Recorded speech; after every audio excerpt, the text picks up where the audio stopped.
Kakatiya urban development authority ఆధ్వర్యంలో నిర్వహించిన భూముల వేలం భద్రకాళి అమ్మవారి చెంతకు చేరింది. వేలంలో అవినీతి జరిగిందని బీఆర్ఎస్ ఆరోపిస్తే అలాంటిదేమీ లేదంటూ అధికార పక్షం కొట్టి పడేసింది. దీంతో తడిబట్టలతో భద్రకాళి అమ్మవారి సన్నిధికి రావాలంటూ సవాలు విసురుకున్నారు.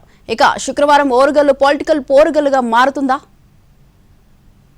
వరంగల్ జిల్లా అభివృద్ధి పనుల నిర్వహణకు గాను కాకతీయ అర్బన్ డెవలప్మెంట్ అథారిటీ నిధుల సేకరణలో పడింది.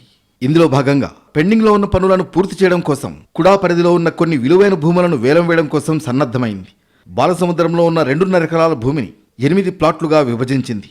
అలాగే సిటీలో ఉన్న భూములను మరోసారి వేలం వేసేందుకు రెడీ చేసింది. ఇక అంబేద్కర్ భవన్ సమీపంలో ఉన్న 4 కమర్షియల్ ఇళ్లు వేలం వేస్తున్నట్లు ప్రకటించింది. దీనిపై పెద్ద ఎత్తున ప్రచారం చేయడంతో ముందుగా ప్రకటించిన తేదీల ప్రకారం వేలం ప్రక్రియ కొనసాగింది. బాలసముద్రంలోని 8 ప్లాట్లలో 6 ప్లాట్లు అమ్ముడుపోగా సుమారుగా 50 కోట్ల రూపాయల ఆదాయం వచ్చింది. అయితే ఈ వేలం ప్రక్రియలో అవినీతి జరిగిందని, కాంగ్రెస్ అనుకూలంగా ఉన్న వాళ్లకు ప్లాట్లు దక్కేలా చేయడం వల్ల కుడాకు రావాల్సిన ఆదాయం కాస్త నష్టపోవాల్సి వచ్చిందన్నది బీఆర్ఎస్ మాట.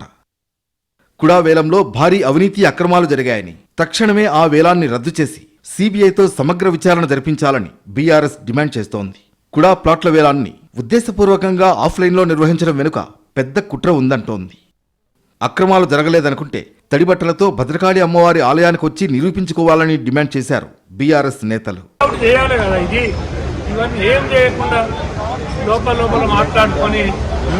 కేవలం డబ్బుల దాహం తప్ప లేదు.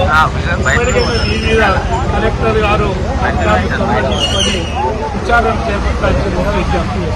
అయితే బీఆర్ఎస్ నేతల సవాల్కు కాంగ్రెస్ నేతలు సై అన్నారు. భద్రకాళి ఆలయానికి రావడానికి సిద్ధంగా ఉన్నట్లు కుడా చైర్మన్ వెంకట్రామరెడ్డి ప్రకటించారు. మొత్తానికి వేలం పంచాయతీ కాస్త వరంగల్ భద్రకాళి అమ్మవారి చెంతకు చేరింది. మరి ఇవాళ ఓరుగల్లులో ఏం జరగబోతోంది? పొలిటికల్ పోరుగల్లుగా మారుతుందా అన్నది చూడాలి.